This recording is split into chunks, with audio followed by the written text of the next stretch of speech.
Hey everybody, how y'all doing? I'm going to give you guys my special recap and review on Steins Gate with this episode 14. Those of you who kept up with me on my channel, you know that I started to do some extra specials, especially with Steins Gate. I heard a lot about this series and so forth. And yeah, pretty much those of you who kept up with me should know what I usually do every day, 7 days, 24/7 when it comes to the week, you know. So yeah, I'm gonna give you guys a review and recap on episode 14 that I just watched many minutes ago, and I was trying to get my thoughts on what to say and talk about this episode because hell, it's been one heck of a ride. Well, not really a ride, but guarantee of all heck. All this information just came into my head right now and just thrown in my face or something, you know. And I'm just thinking in my mind, what the heck, are you real serious about this right now? Yeah. So if anything else, let's go. Okay, at the beginning of episode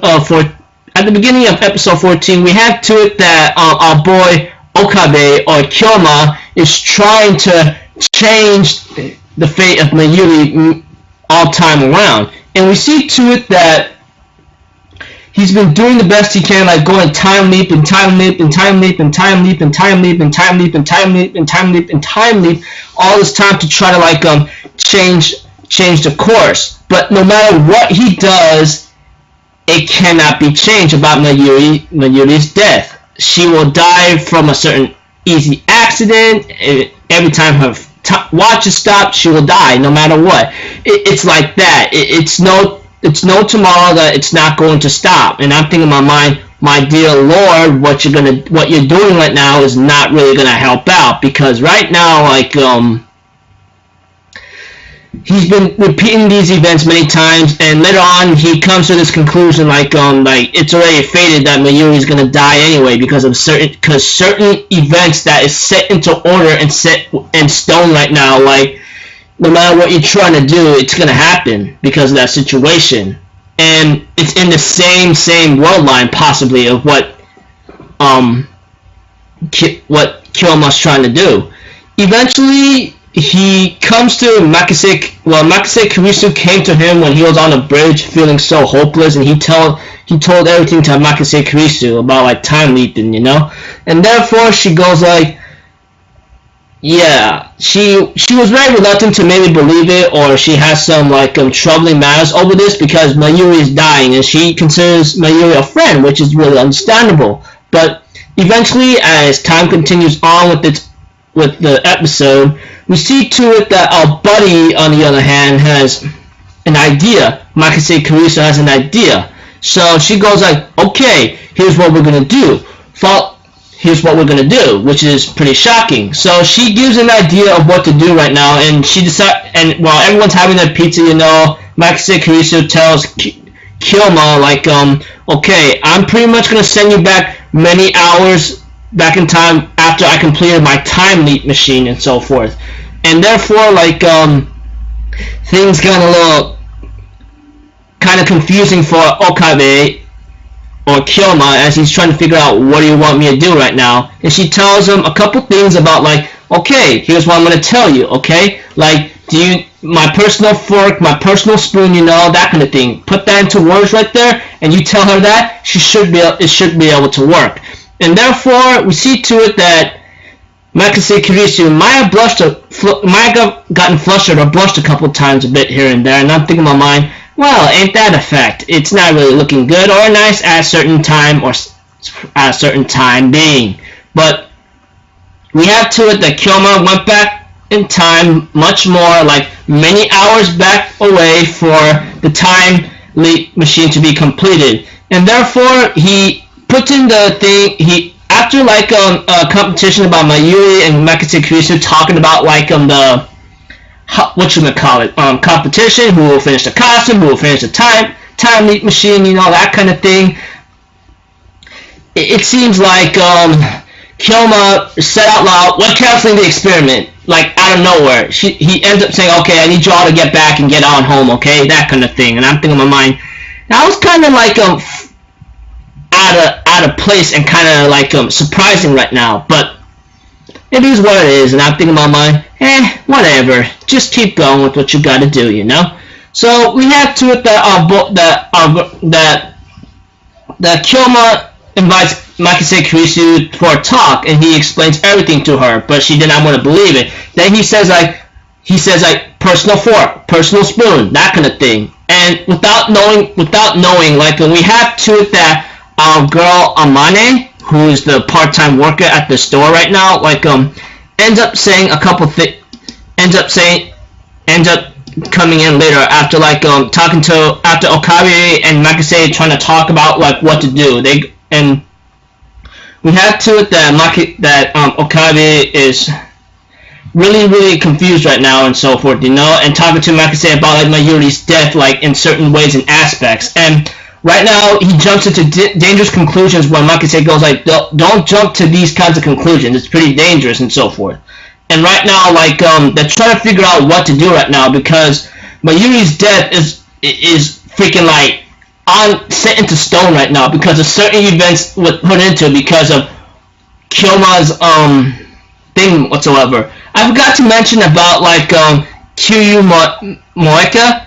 At the beginning when Okabe did the time leap a second to last time or one more time, he asked Moeka like, why were you after me and so forth, She works for something called RC or something, and she ends up telling Okabe like 3 reasons. You knew something that you should have never known. 2, you made a time machine. 3, you just, you were gonna make it in public. I'm very sorry for forgetting to mention that at the beginning. I was kind of in a rush right here and so forth, And besides, going back to Okabe and Makise's conversation after like going back in time into right after like Makise Kurisu completed her time leap machine and having a small talk, they end up discussing about Mayuri's death set into stone right now. Like there's nothing you can really change about it. However, Amane came out of nowhere and says, there's one way you can do it. You gotta pass the 1% divergence barrier or something she mentions, which gives out a little small surprise or predicament that could give a chance to save Mayuri. And we have to it that Amane did explain to Okabe, Rintaro, and Makise Kurisu about like the alpha and the beta world lines or timelines. She explains to them in a simple rope-like manner or something, and I'm thinking about mine. So what's this supposed to mean exactly? So when she explains it, like how the lines are are one single thread, but they're actually made into multiple threads. It's like it was like something that I was confused at first, and I'm thinking in my mind, okay, so pretty much one whole line but multiple threads, and pretty much all those kinds of events are set into stone and multiple things could happen alternately. That's what Amane is trying to explain. And therefore she ends up talking to Makise Kurisu and Okabe Rintaro about like a couple things here and there about what can happen exactly.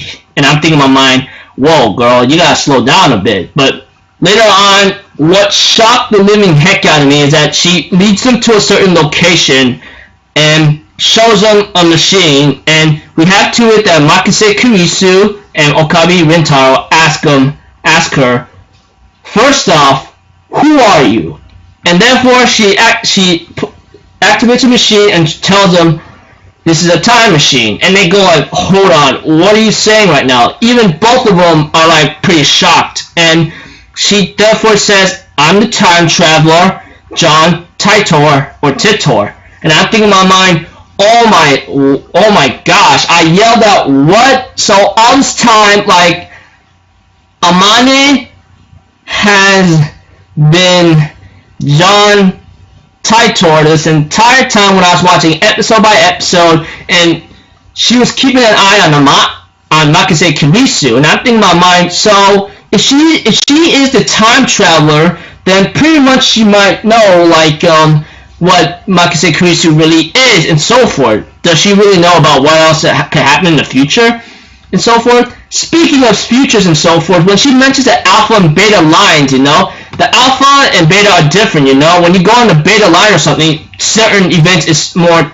to change to happen than the alpha. So I just think in my mind, whoa, what the heck's going on here, So overall, this episode here gave out a lot of information that mentions about the alpha and the beta timelines or something. And I'm thinking in my mind, holy dang, dude. So pretty much like in order to change the fate of Mayuri's death, you gotta bypass that 1% divergence barrier she mentions. Like that's pretty much might be in between like two timelines such as the alpha and the beta. And I'm thinking in my mind, what the heck?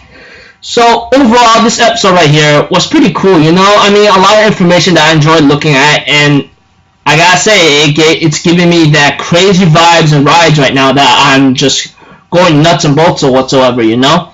So yeah, I had a nice enjoyment with this episode. I mean, like despite it maybe being confusing with its own information here and there, and maybe like some things that I'm trying to put together, you know, especially when I gave you all that information in my other recaps and reviews of what happened in Steins Gate.